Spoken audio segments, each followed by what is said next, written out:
তেল সমেত কড়াটা দিয়ে ছাদে একদম রোদে রেখে দাও।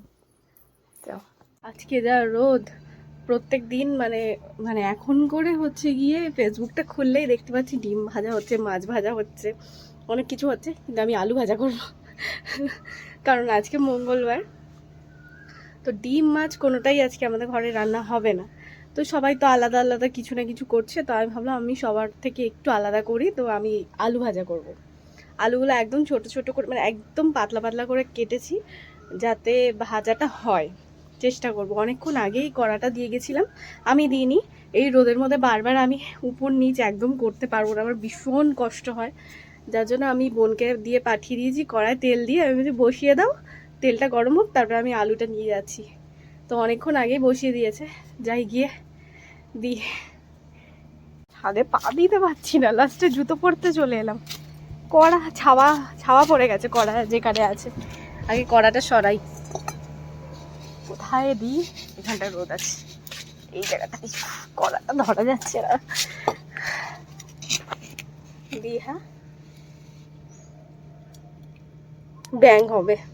মাছগুলো কি সুন্দর মাছ ভাজা দেখাচ্ছে না, কি সুন্দর টকবক করে মাছগুলো মানে ভাজা হচ্ছিল, আর সেখানে আমার আলু ভাজা।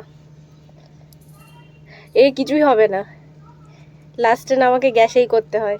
যদি গ্যাসেও করি সেটাও আমি দেখাবো।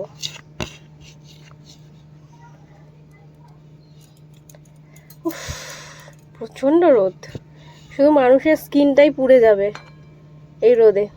আলু ভাজা হবে না আর ডিম ভাজাও হবে না, কোনো কিছুই হয় না। যাই হোক, যাই, এটা হোক, ততক্ষণ আমি স্নানটা করে নিই। 2:30টার সময় রেখে গেছি, এখন বাজে 4টে। আমার কি আলু ভাজা হয়েছে, এটা কিছুই হয়নি, গ্যাসে গিয়ে ভাজতে হবে।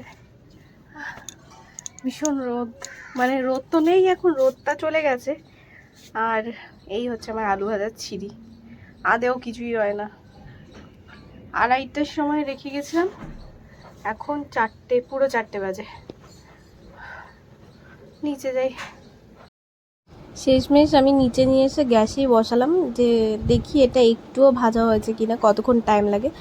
প্রায় 5 মিনিট মতো লেগেছিল, তাও মানে পুরো কড়াতে একদম লেগে যাচ্ছিলো। মানে যখন কড়া না গরম হয় তখন গিয়ে আমরা আলু বা যে কোনো জিনিসই দিলে যেরকম কড়ায় লেগে যায়, ওরকমই হচ্ছে গিয়ে কড়ায় লেগেছে। এতটাও গরম ছিল না যে ভাজা হবে বা কিছু, এগুলো সব ভুলভাল, মানে আমরা যা দেখি সেগুলো হচ্ছে ভুলভাল।